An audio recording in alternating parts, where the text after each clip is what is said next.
សតសិលនេះយើងកប់បីដឹងថាយើងកំពុងបានបដិបត្តិឧបោសថសិលហើយពាក្យថាឧបោសថសិលនេះគឺជាសិលដែលជំរះមន្ទិលសៅមកដោយខ្លួនឯងជាអ្នកដែលសុំហើយវាអត់ជំរះបានបើយើងត្រូវគូយល់យ៉ាងម៉េចថាសិលរបស់យើងនឹងវាអត់ជ្រាបដល់ការបដិបត្តិឲ្យស៊ីជម្រៅទេអញ្ចឹងលោកយាយលោកតាទាំងអស់ក៏បីដឹងណាឲ្យឃើញសភាវៈនេះជាទុក្ខកំណើតមនុស្សនឹងគឺជាពូជទុក្ខធំបំផុតដែលយើងមានកំណើតនឹងគឺជាការប្រកាសអាសន្នធំណាស់សម្រាប់ជីវិតណាហើយបើមានកំណើតហើយបើយើងដឹងថាសេចក្តីទុក្ខនោះវាគ្របសង្កត់ហើយយើងគូកែប្រែដើម្បីបដិបត្តិយកអំពើល្អរបស់យើងធ្វើដំណើរទៅរកសេចក្តីសុខសន្តិភាពគឺផ្លូវចិត្តពាក្យថាសន្តិនឹងស្ងប់ណាចឹងសិលដែលចម្រើនបានលោកយាយលោកតាយល់រៀនអំពីសិលណាលោកយាយលោកតាត្រូវរៀនអំពីសិល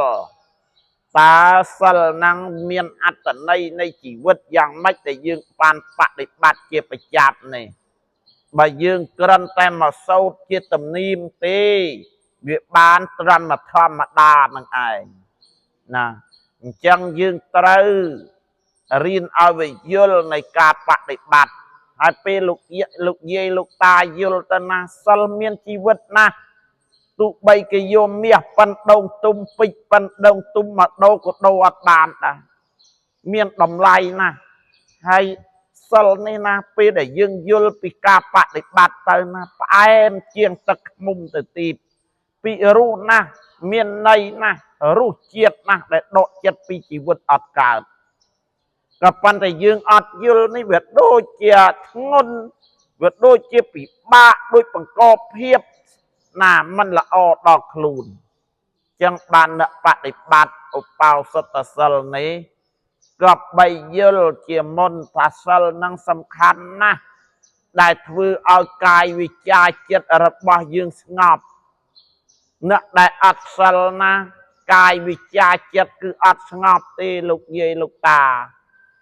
มันបានធ្វើកាយវិជ្ជាចិត្តជាការអប់រំទេអញ្ចឹងសិលរបស់យើងដែលក្នុងថ្ងៃនេះគឺយើងអប់រំកាយវិជ្ជាចិត្តរបស់យើងឲ្យបានល្អណាដើម្បីឲ្យយើងមានផ្លូវបដិបត្តិរកសេចក្តីសុខខ្លួនឯងបច្ចុប្បន្នផងនិងទៅអនាគតផងនឹងសិលដែលធ្វើឲ្យខ្លួនយើងល្អដែលយើងបដិបត្តិឲ្យឃើញប្រណិពានការបដិបត្តិនឹងឃើញផ្ទៃក្នុងទុកខ្លួនយើងណាព្រោះជីវិតនេះវានៅគីកនឹងសេចក្តីស្លាប់ណាស់ហើយណាចុះកណ្ណាសំដែងប៉ុណ្ណាទៅចោះកុំឲ្យយូរពេលវេលាជូនពរលោកយាយលោកតាទាំងអស់ឲ្យរួចចាក់ទុកសុខភាពល្អ